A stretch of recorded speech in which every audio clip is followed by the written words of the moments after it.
Dubai நகரத்தார் சங்கத்தின் செயலர் ஆவார். நடுவிலவர். இவர் ஒரு ராமர் எனும் ராமநாதன். இவர் ஒரு சகலகலா வல்லவன். தனியார் வங்கியில் அகிலம் மற்றும் ஐசிஐசி வங்கியின் பணியாளர் ஆவார் இவர். இளையவர். இவர் ஒரு இனியவர். செந்தில் நாதனாக தோன்றிய இவர் மாட்சிமை தங்கிய மாயழகு வீட்டின் வாரிசு ஆனார். மீனாட்சி சுந்தரம் செட்டியார் ருக்குமணி ஆட்சியின் குளம் விளங்க குன்று போற்றும் இவர் மெய்யப்பரானார். சென்னையிலே ஒரு தனியார் நிறுவனத்தில் தலையிருந்த பணியாளர் ஆனார். ஆஸ்திகள் மூன்றும் இப்படி இருக்க ஆசைக்கு மலர்ந்த சீதாவோ சீரோடும் சிறப்போடும் கானடகாத்தான் சுப்பிரமணியன் இல்லம் புகுந்து இல்லறத்தையே இனிதாக நடத்தி வருவோம். சிறார்கள் தலையெடுத்த சிறந்த குடும்பம் இது. உழைப்பால் உயர்ந்த குடும்பம் இது. இவ்வளவு அருமை பெருமைக்குமான ராவணமான வியந்தான ராவணமான குடும்பத்தார்கள் ஆண்போல் தலைத்து அருகுபோல் வேல்வொன்றி மென்மேலும் உயர்ந்து வர எல்லாம் வல்ல எங்கள் குலதெய்வமாம் பொய் சொல்லாம் ஐயனாரும் பொன்னப்பரும் அண்ணாமலையாரும் இறையொருளை வேண்டுகிறேன். சிறப்பருக்கோ 2007 60ஆம் ஆண்டு நிறைவு விழா. பெற்றோர் அபிஷேகத்தை பெறும் முன்னரே ராமருக்கு பட்டாபிஷேகம் நடத்தி பெற்றோரின் சத்தியத்த பூர்த்திக்கு வித்திட வேண்டும் என்பது குழந்தைகள் நால்வரின் நல்ல ஆசை. 62ஆம் ஆண்டு ராமாயண நிறைவு விழா சிறப்பாக அமைய ஏதாவது செய்ய வேண்டும் என்று அயல்நாட்டு அந்நியன் கேட்க இந்நாட்டு இந்தியன் சரி என்று சொல்ல உதிர்ந்ததுதான் இந்த சிறப்பு பட்டிமன்றம். இன்றைய பட்டிமன்ற தலைவியோ தமிழ்கடல் கண்டெடுத்த புடம்போட்ட தங்கம் இவர். முத்தமிழ் பேரரசி, தமிழ் சொற்களுக்கு இலக்கணம் பார்க்கும் டாக்டர் இவர். கவியர் கண்ணதாசன் சங்கத்தின் தலைவி ஆவார். இவரோ நாளை சென்னையிலே கண்ணதாசன் விழாவிலே கலந்து கொள்ள வேண்டிய வேளையிலே இன்று நம் மத்தியில் நம்மையெல்லாம் இன்னிசையில் மகிழ்விக்க வந்திருக்கும் இவர் பள்ளத்தூர் ஸ்ரீ ராமஜெய இல்லத்தரசி ஆவார். இவ்வளவு பெருமைக்கும் உரிய திருமதி சரஸ்வதி ராமநாதன் அவர்களை கேட்டவுடன் நமக்கு இசைவு தந்தைமைக்கு அவருக்கு என் நெஞ்சார்ந்த நன்றியினை தெரிவித்துக் கொள்கிறேன். ராமாயண கதையை சிறப்பான பட்டிமன்றம் மூலம் இன்று கவிபாட வந்திருக்கும் பஞ்ச பாண்டவர்களையும் வருக வருக என வரவேற்பதில் பெருமகிழ்ச்சி அடைகிறேன். மற்றும் அழைப்பினை ஏற்றிய இவ்விழாவிற்கும் ராவணமான வியந்தான ராவணமான குடும்பத்தாருக்கும் பெருமை சேர்க்க வந்திருக்கும் நல் உள்ளங்கள் அனைவரையும் வருக வருக என வரவேற்று வாய்ப்புக்கு நன்றி கூறி நிகழ்ச்சியினை தொடங்குகிறோம்.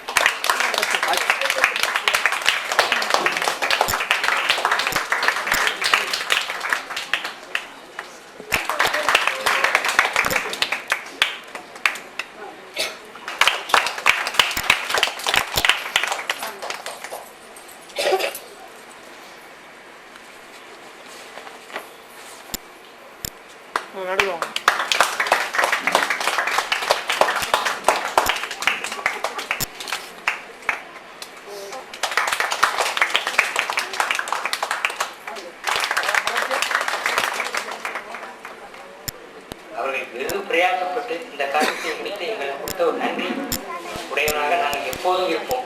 அதற்கு ஒரு அடையாளமாக நாங்கள் அவர்களுக்கு இந்த பொன்னாடையை போட்டுவோம்.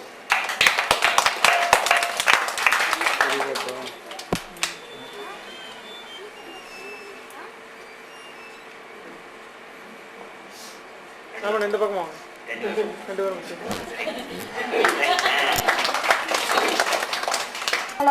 जय जय राम राम सर्वत्र गोविंद नाम संकीर्तनम गोविंद हरि गोविंद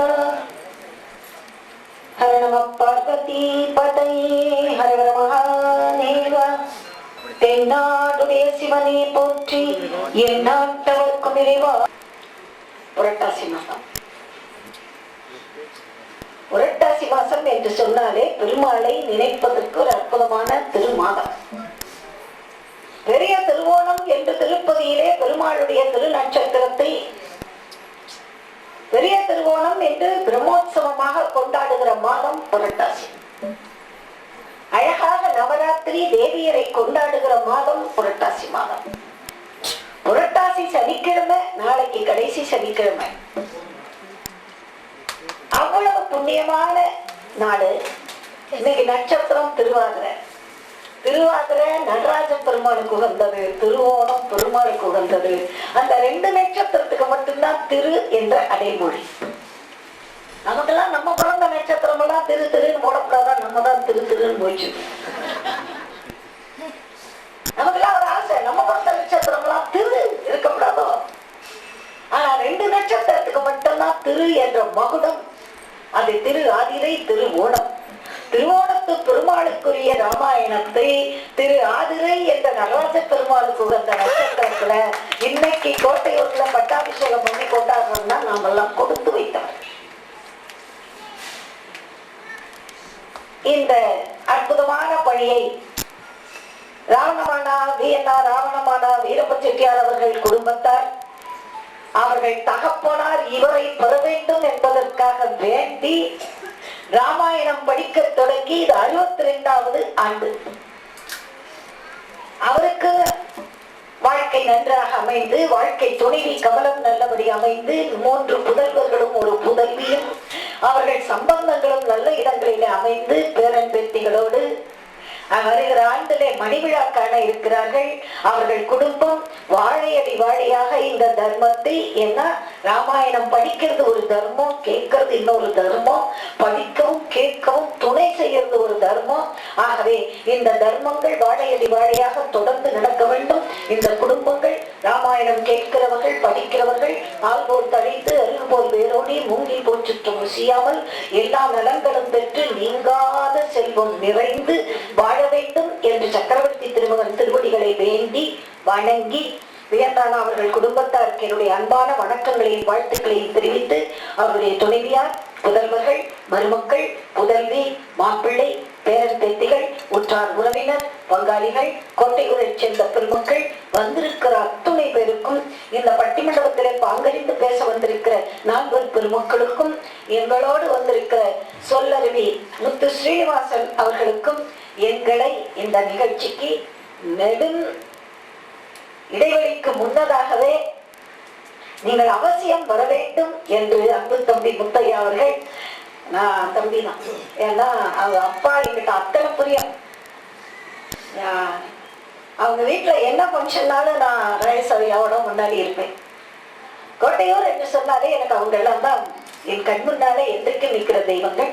அவர்களுடைய அன்பு புதல்வர் முத்தையா அவர்கள், அவர்களுக்கும் வந்திருக்கிற உங்கள் அத்துணை பேருக்கும் இத்தனை ஆண்டுகளாக இந்த ராமாயணம் படிக்கிற புண்ணியத்தை செய்து கொண்டிருக்கிற ஸ்ரீமான் மகாதேவையர் அவர்களுக்கும், நம்முடைய ரேவதி சவுண்ட் சர்வீஸ் அண்ணா அவர்களுக்கும், அவர்கள் குடும்பத்தாருக்கும், அவங்கதான் எங்க கம்பர் விழாக்கு எப்பவும் தொன்று தொட்டு இந்து மதாபிமான சங்கம் கம்பர், நான் எப்பவுமே நன்றி மறக்க மாட்டேன். அத்தனை பேருக்கும் வந்து கேட்கிற உங்களுக்கும் என்னுடைய பணிவான வணக்கங்களை தலைதாட்டி தெரிவிக்கிறேன். மகிழ்ச்சியோடு உங்களை எல்லாம் வாழ்த்துகிறேன். சில பேரை விட நான் வயசுல பெரியவர், அதுக்குதான், வேற ஒண்ணு இல்லை. நான் ரொம்ப பெரியவர் ஒண்ணு இல்லை, வயசுல பெரியவர், அதுக்காக வாழ்த்து. ரொம்ப நிறைவான ஒரு விழா இன்றைக்கு நிறைவு கண்டிருக்கிறது. பட்டாபிஷேகம் யாருக்கா இருந்தாலுமே ராமாயணம் படிச்சா தெரிஞ்சோ தெரியாமலோ சொன்னா புண்ணியம் உண்டு. ரத்னாகரன் திருடன், பொருள் எல்லாம் வழிப்பறி பண்றவன்.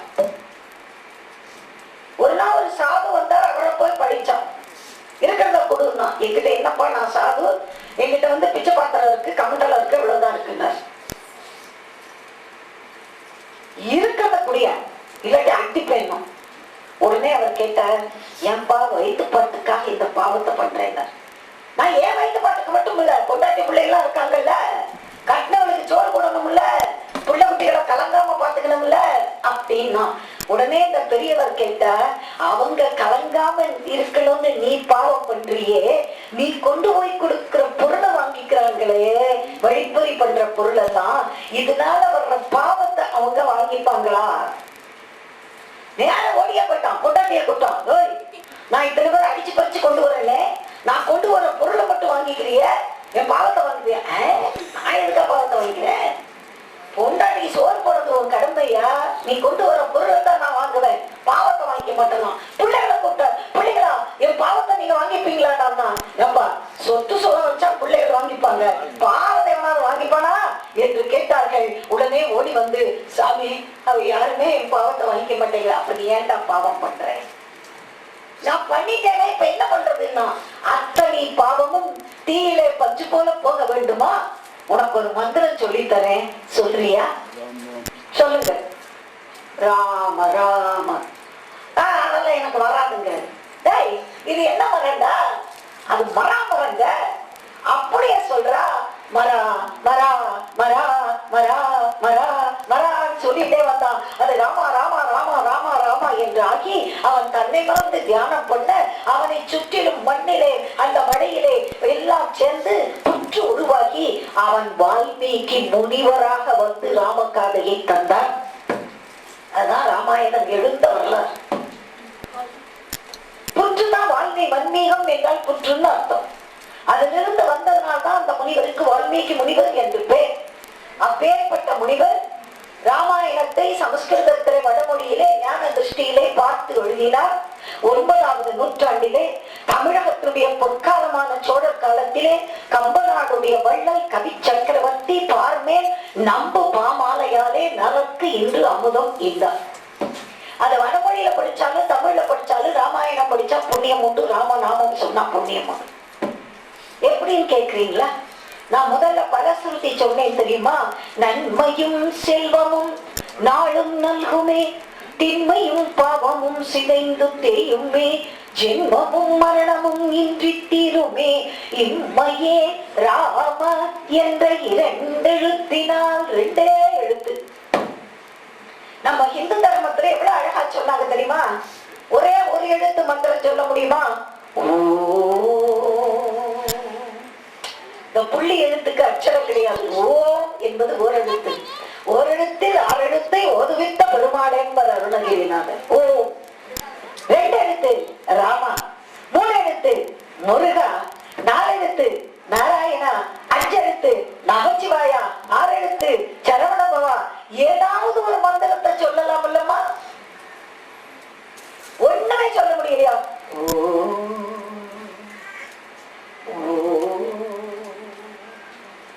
அப்படி நிமிர்ந்து அட்ட பத்மாசனத்துல உட்கார்ந்துக்கிட்டு கையேற்றி வச்சுக்கிட்டு அப்படியே அப்படின்னு மூச்சு எடுத்து விட்டீங்கன்னா இதை விட உங்களுக்கு என்ன தியானம் வேணும்? இதை விட என்ன யோகம் வேணும்? அந்த ஓம் என்கிற மந்திரத்திற்கு அத்தனை சக்தி உண்டு. இந்த யாழ்ப்பாணத்துக்காரங்க இன்னைக்கு ஆமாம்னு சொல்ல மாட்டாங்க. நீங்க அவரை கண்டீர்களோ அப்படின்னு கேட்டா ஓம் ஓம் ஓம்னு தான் சொல்லுவாங்க, ஆமான்னு சொல்ல மாட்டாங்க. ஓம். அது ஓம் ஓம் என்பது பிரணவம், அவர்களை அறியாமல் வாயிலே வருகிறது. ஆகவே ஓரெழுத்து, 2 எழுத்து, 3 எழுத்து, 4 எழுத்து, 8 எழுத்து ஏதாவது ஒரு மந்திரத்தை சொல்லுங்கன்னா ஒருத்தர் சொன்னார் 5 எழுத்தெல்லாம் சொல்லி எங்கே சாத்தாயம்? நமச்சிவாய நமச்சிவாய நமசிவாய சொல்ல நேரம் இல்லையே. அதுக்காகத்தான் 5க்கு 2 படுதில்லைன்னாங்க. ஓம் நமசிவாயா என்று 5 எழுத்து சொல்ல முடியாட்டாலும் சிவசிவா சிவசிவா அதான் 2 எழுத்து. சிவசிவ என்கிற தீவினையாளர், சிவசிவ என்றிட தீவினை வாழும், சிவசிவ என்றிட தேவரும் ஆவர், சிவசிவ என்ன சிவகதி தான். 5க்கு 2 படுதில்லைன்னா என்னாச்சு தெரியுமா? எங்க ஊர்ல ஒருத்த மாடு வியாபாரம் பண்ணாங்க. தொத்தர் மாதிரி ஒரு மாட்டை வச்சுக்கிட்டு இருந்தான். எங்க பக்கத்து வீட்டுல ஒரு ஆச்சி கமலம், இந்த கமலம் இல்ல அந்த கமலம், நிஜமாக வந்து பாருங்க. இந்த கமலா அம்மா நோடிச்சு அது ஆச்சின்னா ஆட்சி இல்ல. நம்ம செட்டிநாட்டுல படுகிறதுனால இப்ப என்னையில ஆட்சிங்கிறார். சரசாட்சி வந்திருக்குங்கிறார். காலையில நச்சார்ந்த ஓட்டியில ஒரு சாந்திக்கு போறேன். ஆட்சி அவங்க நல்லா இருக்காங்களா அப்படின்னாங்க. நல்லா இருக்கா செட்டியார்த்தனை கேட்கிறீங்க? நல்லா இருக்கா ராம்நாத் ஜெயசன் நல்லா இருக்கா? என்ன அவங்க பேரை சொல்றீங்க அப்படி? நீங்க என்ன அவங்க பேரை சொல்றீங்க அப்படின்னா நான் ராமா ராமான்னு ஒரு நாளைக்கு 100 வாட்டி சொல்றேன்னா அவர் பேரை நான் எப்படி சொல்லாம இருக்கிறேன்? அதுக்குள்ள ஒருத்தர் நீங்க ஐயர் அம்மாவா, அவர் செட்டியாராமே, எங்களுக்கு ஒரு கலப்பு திருமணமே பண்ண. எனக்கு சொந்த தாய் மாமா அவர் இன்னைக்கு காலையில ஒரு அம்மா கேட்டாங்க, நீங்க ஐயர் அம்மாவா, அவரு செட்டியாராமே. நல்ல வேலை என்ன சின்ன வீடுன்னு சொல்லாம இருந்தீங்களே, எனக்கு சொந்த தாய் மாமா தாய்.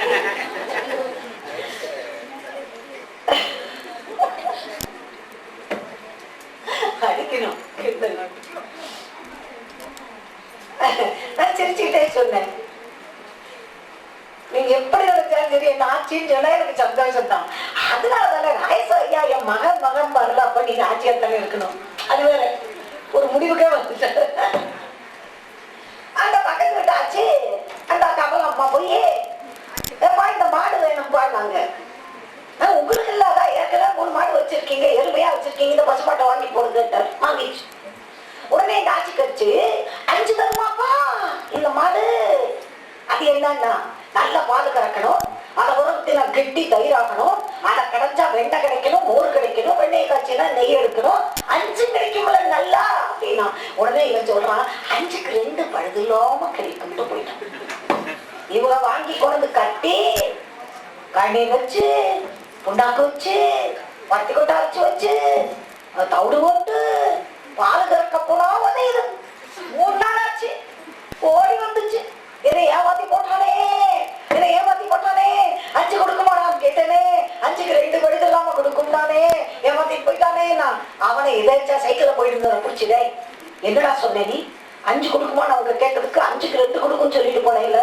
அவன் சொன்னா, ஏம்மா கோமயம் போகுது இல்லம்மா, சாணம் போடுது இல்லம்மா, அந்த 2 கொடுக்குது இல்லம்மாங்கிறான். 5 கொடுக்காட்டி 2 கொடுக்கும். நான் எது கோமயமும் சாணமும்? அடப்பாவி 5க்கு 2ன்னா அது அர்த்தம் இல்ல. பஞ்சாட்சரத்தை சொல்ல முடியாவிட்டாலும் சிவா சிவா சிவா என்று 2 எழுத்தையாவது சொல்லுங்க. ராமா ராமா 2 எழுத்தையாவது சொல்லலாம். எதை சொன்னாலும் புண்ணியம் உண்டு. அப்படிப்பட்ட ராம நாமம். அம்மா நான் இவங்க தலைப்புக்கு வராம சில முன்னோதிகளை சொல்றேன். பார்வதி தேவி நம்ம மீனாட்சி ஆத்தா சொக்கநாதத்தை பரமேஸ்வரத்தை கேட்டவன், சாமி இந்த கலியுகத்துல 1000 நாமம் சொல்றதுக்கு டைம் இருக்காதே, சுலபமா பெருமாள் அடையறதுக்கு ஏதாவது வழி இருக்கா? உடனே பரமேஸ்வரன் சொல்றாங்க, கவலையப்படாதம்மா, நான் சொல்றேன். ஸ்ரீராம ராம ராமேதி ரமே ராமே மனோரமே சஹஸ்ரநாம தத்துல்யம் ராமநாம வரானனே. ஸ்ரீராமா ராமா ராமா 3 தடவை சொன்னா 1000 தடவை சொன்னா புண்ணியம் தரும். இத நான் சொல்லிக்கிட்டேன். காலேஜ்ல ஒருத்தி சொன்னா, மிஸ் எல்லாரும் பூவை காதுல வைப்பாங்க, நீங்க முடமுடமா சுத்துறீங்களே. என்னடி இல்லை, ராமா ராமா ராமா 3 தடவை வரல விட்டுட்டு 1000 தடவை சொன்ன புண்ணியம் உண்டுக்குறீங்களே, எப்படி ஆகுதுவேனா? வா, இந்த நியூமராலஜிங்கிறியம்மா, அது என்னன்னு டி எம் அப்படின்னா 45. ஓ, இங்கிலீஷ் லெட்டருக்கெல்லாம் நம்பர் இருக்குல்ல? ஆமா, அது மாதிரி சமஸ்கிருதத்திலையும் இருக்குமா. ரா என்ற அக்ஷரத்துக்கு 2ங்கிற நம்பர், மா என்பது 5. இப்ப ரா மா அப்படின்னா 2 into 5. அல்ஜிப்ரால AB அப்படின்னா A into B அர்த்தம். கணக்கு தெரிஞ்சவங்களுக்கு தெரியுமில்ல, AB ஏபின்னா A into B அர்த்தம் தானே. அப்போ ராமா 2 into 5 10. 2ஆம் தடவை ராமா 10 into 10 100. 3ஆம் தடவை ராமா 100 into 10 1000. அப்ப 1000 தடவை சொன்ன புண்ணியம் வந்துருமா இல்லையா? பரவாயில்ல மிஸ், சமாளிக்கிறீங்க. ஆக ராமா ராமா ராமான்னு சொன்னா 1000 தடவை சொன்ன புண்ணியம் உண்டு. அந்த ராமன் கதையை கேட்டால் என்ன கிடைக்கும்?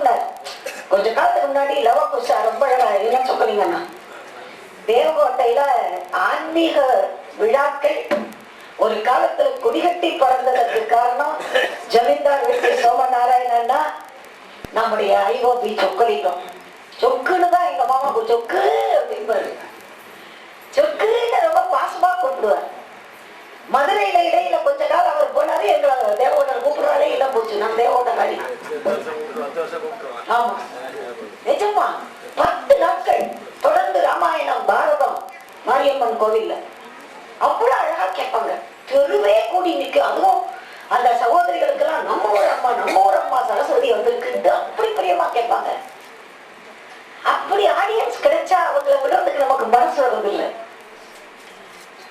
அவர் இன்னைக்கு ரொம்ப நாளைக்கு அப்புறம் இங்க வந்தவொடனே எனக்கு ரொம்ப சந்தோஷம். நான் காரைக்குடிக்கே வந்துட்டேன், பாரி நகருக்குன்னு. ரொம்ப சந்தோஷம். எதுக்கு சொல்ல வர, இந்த ராமாயணத்தை சொன்னா, ராமாயணத்தை கேட்டா எத்தனை பேரு கிடைக்கும்? இந்த ராம நாமத்தை சொன்னாலே இத்தனை புண்ணியம் உண்டும்னா, அந்த ராமன் கதையை கேட்டா, அந்த மருத காசி அந்த காலத்துல லவகுசா அஸ்வமேத மகாமண்டபத்துல பாடிட்டு வர்ற மாதிரி ராமாயணத்தையே ஒரு பாட்டுல வைப்பார் தெரியுமா? உங்களுக்கு எல்லாம் ஞாபகம் இருக்கும். ஜெகம் புகழும் புண்ணிய கதை ராமனின் கதையே உங்கள் செவி குளிர பாடிடுவோம் கேளுங்கள் இதையே. ஜெகம் புகழும் புண்ணிய கதை ராமனின் கதையே இக பர சுகமெல்லாம் அடைந்திடலாமே இந்த கதை கேட்கும் எல்லாருமே. இந்த கதையை கேட்டாலே இக பர நலம் எல்லாம் கிடைக்கும். இதை விட என்ன வேணும்?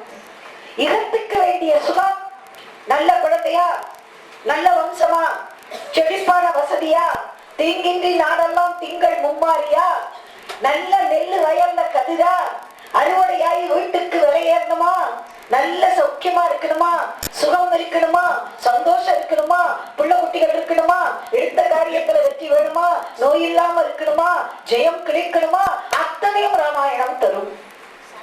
அப்புறம் என்னங்க, இதை விட்டுட்டு என்னத்துக்கு இன்னொரு 100 படிக்கணும்?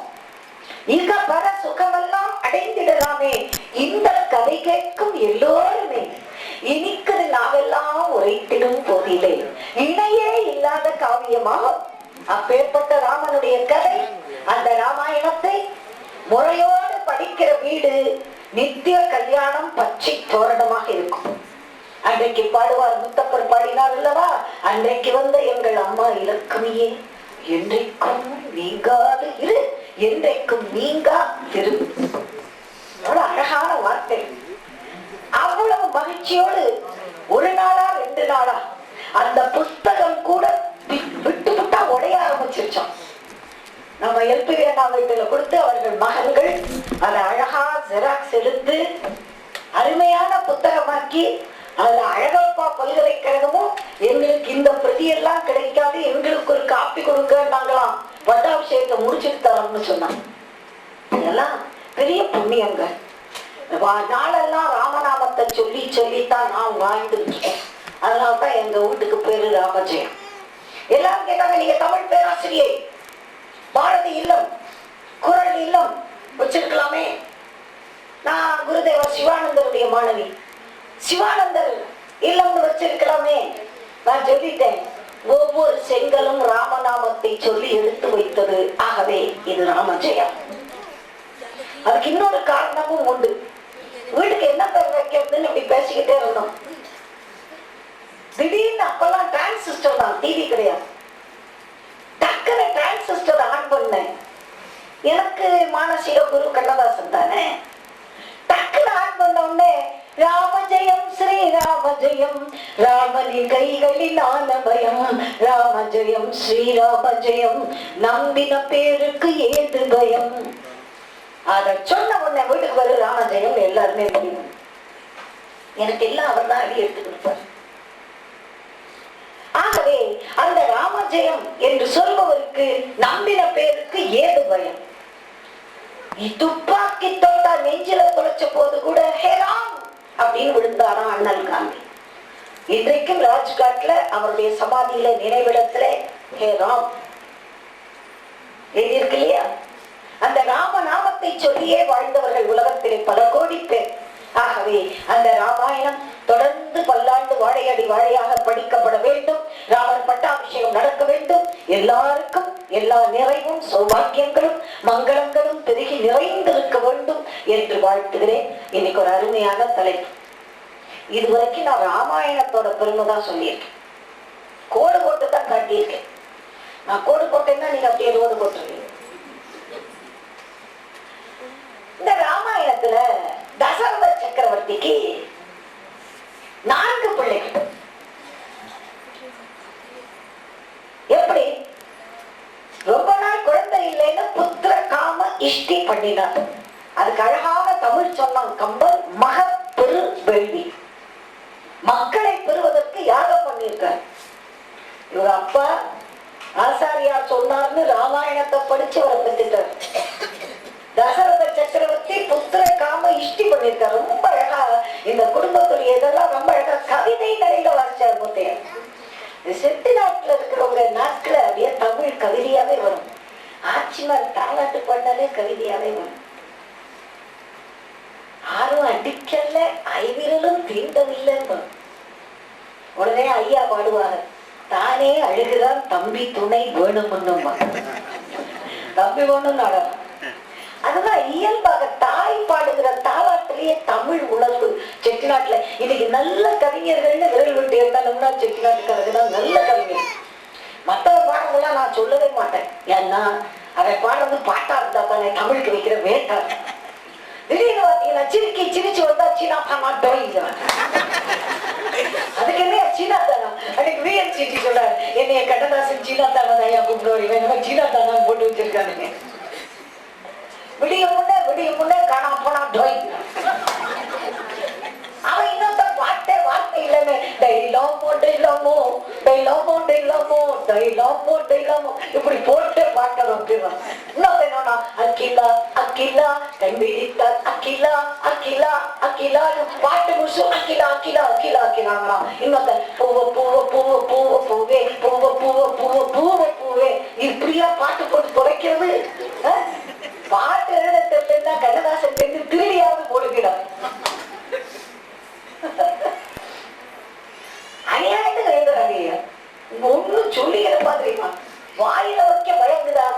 எங்க பக்கத்துல ஒரு எலிமெண்ட் ஸ்கூல்மா, நான் அந்த ஸ்கூலுக்கு புறவல ஆண்டு விழா நடந்துச்சு, போய் உட்கார்ந்துட்டேன். இந்த பிள்ளைகளுக்கு இந்த தரப்பாச்சி கட்டி தலையில தலப்பா கட்டி மீசையெல்லாம் வரைஞ்சு பையங்களை நிக்க வச்சிருந்தாங்க. இந்த பொம்பளை பிள்ளைகளுக்கெல்லாம் பீன் கொசவான் கட்டி சைட்ல கொண்ட போட்டு கழுத்துல மறுக்கொழுந்த கட்டி கிராமத்து பொம்பளமாக ஏதோ விவசாய டான்ஸ் தான் ஆட போறாங்க போல இருக்குன்னு பார்த்தா சின்ன வீடா வரட்டுமா பெரிய வீடா வரட்டுமா. ஐயோ கடவுளே, நான் உடனே ஹெட்மாஸ்டர் சொன்னேன், சார் நான் எந்திரிச்சு போறேன். என்னம்மா சின்ன பிள்ளைய ஆடுது, என்ன சார் அதுக்கு இதுதானா பாட்டுன்னு. டீச்சர்கள் ஏதோ சொல்லி கொடுத்துட்டாங்க தெரியாம, கொஞ்சம் பொறுத்து அடுத்த டான்ஸ் நல்லா இருக்கும் அப்படின்ட்டு நான் உட்காந்துருக்கேன். ஹெட் மாஸ்டர் பக்கத்துல பையன் உட்காந்து, அப்பா வீடு எப்படியப்பா வரும்? வீடு வருமா? சின்ன வீடா வரட்டுமான்னு கேட்கறாங்க. வீடு எப்படி அப்பா வரும்? சும்மாடா அப்படின்னா. உடனே இந்த பையன், அப்பா சின்ன வீடுனா என்னப்பா? உடனே இந்த ஹெட் மாஸ்டர் சொல்றாரு, உனக்கு எடுக்குறாங்க. உடனே பையன் சொல்றான், நான் தெரிஞ்சு வச்சுக்கலாம் தான்ப்பா கேட்கிறேன். அதுக்கு அவர் இப்ப சொல்றாரு கேளுங்க ஹெட் மாஸ்டர், தெரிஞ்சு வச்சுக்கிறதுக்கு பேரு சின்ன வீடு இல்லடா, தெரியாம வச்சுக்கிறதுக்கு. இந்த பசங்களுக்கு தெரியுது பார்த்தீங்களா? இப்படி ஒரு பாட்டை போட்டு இன்னைக்கு இதெல்லாம் ஆடிட்டு உட்கார்ந்து இருக்கான். அசிங்கமா இல்ல, பண்பாட்டையே கெடுக்கிற மாதிரி இல்ல. அன்னைக்கு ராமன் எத்தனை ராமனடி இதெல்லாம் பாட்டு தியேட்டர்ல லட்சுமி கல்யாணம் படம் முடிச்சு வெளியே வரும்போது எல்லாரும் ராம் ராம் ராம் ராம் ராம் ராம் ராம் ராம் ராம் ராம் ராம் ராம் ராம் ராம் ராம் ராம் ராம் ராம் வாயில அத்தனை பேரும் ராமஜபம் பண்ணிட்டு வந்தாங்க லட்சுமி கல்யாணம் அந்த படத்துல. அப்படி எல்லாம் இருக்கணும், பாட்டு தான் நெஞ்சில நிக்கணும், காலத்தை வென்று நிக்கணும். 54 வருஷம் முடிஞ்சாச்சு. செந்தமிழ் தென்மொழியால் பாடினா இன்னைக்கு கேட்கிறோம்ல, அத கேட்கணும், அது மாதிரி இருக்கணும். சரி, இந்த பாயசானத்தை ஒரு பூதம் கொடுத்து கொடுக்குது. இந்த பூதம் என்ன கலர் ட்ரெஸ் போட்டு இருக்குதுன்னு வால்மீகி சொன்னார் தெரியுமா? கருப்பும் சிவப்புமா. அந்த காலத்திலேயே டிஎம்கே வந்திருக்கான்னு கேட்காதீங்க, பூதம் தான் அந்த கலரை போட்டுட்டு இருந்திருக்கு. அது எனக்கு தெரியாது. வால்மீகி சொல்றார், கிருஷ்ண ரத்தாம்பரதனம், கிருஷ்ணன்னா கருப்பு, ரத்தம்னா சிவப்பு. அந்த பூதம் தான் பாயசான்னத்தை கொடுத்தது, தேவிமாருக்கு பகிர்ந்து கொடுத்தார். 12 திங்கள் கடந்து சித்திரை மாதம் நவமி திதி புனர்பூச நட்சத்திரம் கர்க்கடக லக்னம் 5 கிரகங்கள் உச்சமாக இருக்கிற வேளையிலே ஸ்ரீராமச்சந்திரனை கௌசல்யா தேவி என்ற பட்டத்தரசி ஈன்றெடுத்தாள். கௌசல்யா சுப்ரஜா ராமா சொல்லும்ல, சுப்பிரபாதம் பாடும்போது கௌசல்யாவுக்கு தான் முதல் உரிமை. பெற்ற வயிற்றுக்கு பட்டம் கட்டினார். கைகேயை என்ற இதயத்தரசி பூச நட்சத்திரத்திலே மீன லக்னத்திலே பரதனை பெற்றெடுத்தாள். சுமித்ரை ஆயில்ய நட்சத்திரத்திலே லக்ஷ்மணனையும் மக நட்சத்திரத்திலே சத்ருக்னனையும் ஈண்டெடுத்தாள். இப்ப ராமனுக்கு கூட பிறந்த தம்பி இந்த 3 பேர். அம்மா கைகேயை காட்டுக்கு போன்னு சொன்ன போது கங்கை கரை கதிப்பன் பண்பினி சிறந்த குகன் அண்ணா ராமபிரான் நண்பனாகினான். கங்கை கரைக்கு தலைவன், வேடர் குலத்து இறைவன், சிங்கி வேரத்து அரசன், 1000 நாவாய்க்கு தலைவன். நாவாய்னா கப்பல், கப்பல்களுக்கு தலைவன் அவன். குகன் என்ற வேட்டுவன் அவன். ராமனுக்கு அன்பினாலே தம்பியாகிறான். சீதையை பிரிந்த பிறகு தேடிக்கொண்டு வருகிற வழியிலே நம்முடைய ஆஞ்சநேய பிரபுவால் சுக்ரீவன் அடுத்த தம்பியாகிறான், குரங்கினத்து அரசன். ராவணனுடைய தம்பி விபீஷணன் ஸ்ரீராமனை தேடி ஓடி வந்து சரணம் சரணம் அப்படின்னு காலில் வந்து விழுந்தான். அவனை சேர்த்து தசரத சக்கரவர்த்திக்கு 7 பிள்ளைகள். ராமன், பரதன், லக்ஷ்மணன், சத்ருகன், குகன், சுக்ரீவன், விபீஷணன். 4 7ஆக ஆனது ராமாயணம். 106 5ஆக போனது பாரதம். புரியுதா? 100 பேர் கௌரவர், 5 பேர் பாண்டவர். பாண்டவர்ல மூத்தவர் கர்ணன். 106. பாரத யுத்தத்துல எத்தனை பேர் மிச்சம்? 5 பேர். 106ல 5 பேர் மிஞ்சினாங்க. 4 பேர் 7 பேர் ஆனாங்க ராமாயணத்துல. அதுக்காகத்தான் ராமாயணத்தை பின்பற்றுகிற இடத்திலே சகோதர பாசம் நிலவும். அந்த சகோதரர்கள்ல கூட பிறந்த தம்பிகள் ரொம்ப பெருமையா பேசப்படுறாங்களா? இந்த வந்து சேர்ந்தாங்கன்னு சொன்னேனே, குகன், சுக்ரீவன், விபீஷணன், அவங்க ரொம்ப பெருமையா இருக்காங்களா? அப்படி கேட்ட உடனே ஆஹா, நான் சொல்ல போறேன் பாருங்க, உடன் பிறந்த தம்பிகளுக்குத்தான் பெருமை என்று இலக்கிய இமயம் பொன்மாரி ஆசிரியர் பயிற்சி கல்லூரியினுடைய முதல்வர், பாரதி பால் பவனுடைய டைரக்டர், திருக்குறள் கழகம், கம்பன் கழகம் என்று பல்வேறு கழகங்களிலே செயலாளர், துணைத் தலைவர் பதவி வகிக்கின்ற உபன்யாச திலகம் உயர் திரு ஆர் சந்திரசேகரன் எம்ஏ எம்எட் அவர்கள். அவர்களை தொடர்ந்து தமிழக அரசினுடைய சமூக நலத்துறையிலே பணியாற்றுகிற திருமதி தமிழரசி பரமசிவம் எம்ஏ அவர்கள். அவங்க கூட பிறந்த தம்பி என்ன சொல்லுங்க, நாங்க வந்து சேர்ந்த தம்பிகளை பேச போறோம்னு புதுக்கோட்டையில இலக்கிய பேரவைக்கு தலைவர் முத்து ஸ்ரீனிவாசன் அவர்லாம் இப்ப பேசினார்னா அப்படி கடன்னு அருவி, குற்றால அருவி மாதிரி. அவருடைய துணைத் தலைவர், கம்பன் கழகத்தினுடைய செயலாளர், திருவருட் பேரவையினுடைய துணைத் தலைவர், வர்த்தகர் சங்கத்தினுடைய பொருளாளர், ஒரு 30 அமைப்புகள். புதுக்கோட்டையில எந்த மினிஸ்டர் வந்தாலும், எந்த கலெக்டர் வந்தாலும், எந்த எஸ்பி வந்தாலும் அவங்க முதல்ல பார்க்கணும்னு கூப்பிட்டு விடுறாள் யாருன்னா வல்லத்திராக்கோட்டையை சேர்ந்த எங்கள் அன்பு தம்பி சம்பத்குமார் எம்ஏ அவர்கள். எஸ்பின்னா ஏதோ போலீஸ்ல ஒரு கைது பண்ணவாங்க, அதெல்லாம் கிடையாது சார். நீங்க உங்க ஒத்துழைப்பெல்லாம் வேணும் சார். நீங்க அத்தனை அமைப்புக்கும் துணைத் தலைவரா, செயலாளரா, பொருளாளரா இருக்கீங்க. புதுக்கோட்டையில எல்லாம் அமைதியா நடக்கும்.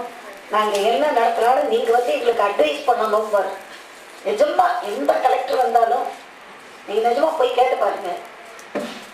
அவர்களை சார்ந்து கம்ப்யூட்டர் காரிகை திருமதி பாரதி பாபு வளர்ந்து வருகிற ஒரு முன்னணி பேச்சாளர், ரொம்ப அற்புதமாக பட்டிமண்டப தாரகையாக விளங்குகிறார்.